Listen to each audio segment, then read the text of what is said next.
10 pinakamayayamang tao sa buong mundo. Number 10.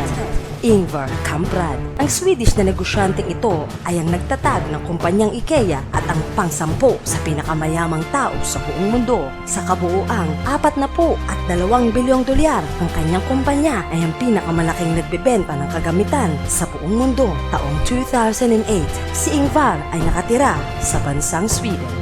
Number 9. Larry Ellison. Ang Amerikanong negosyanteng ito ay isa sa nagtatag ng korporasyong Oracle at naging CEO hanggang noong Setyembre taong 2014.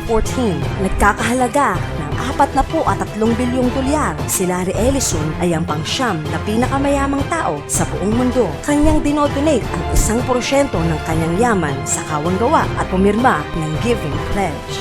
Number 8. Si Mark Zuckerberg.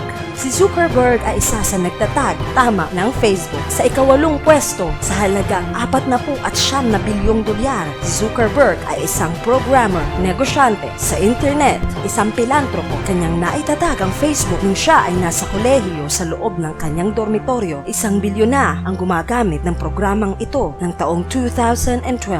Number 7. Carlos Slim. Ang Mexicanong negosyante ay isang pilantropo. Si Slim ay nasa ika-7 pwesto sa pinakamayamang tao sa buong mundo sa halagang 51 bilyong dolyar. Si Slim ay kilala bilang Warren Buffett ng Mexico sa dami ng kumpanya nito sa buong bansa. Number 6. David Koch. Kapatid ni Charles Koch, si David ay ang Executive Vice President ni Coach ng Coach Industries. Katulad ng kanyang kapatid, sa halagang 52 bilyong dolyar, si David ang ika-6 na pinakamayamang tao sa buong mundo. Number 5.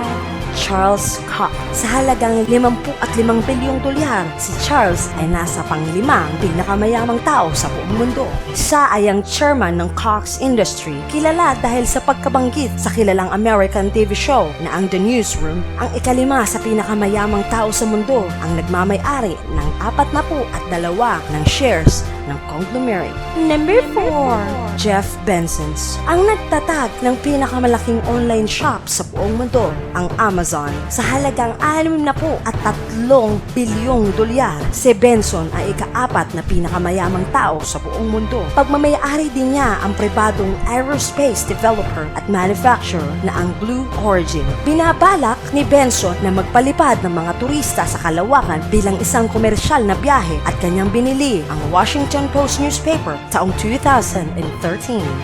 Number 3. Warren Buffett.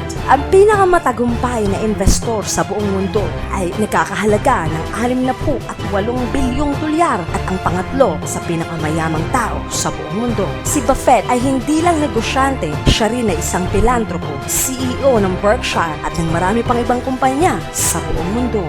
Number 2. Si Amanisi Ortega. Nagtatag at ang chairman ng Index Fashion Group na kilala sa tatak na Zara. Ang Espanyol na ito ay ang ika-2 sa pinakamayamang tao sa buong mundo sa halaga ng 75 bilyong dolyar. Number 1.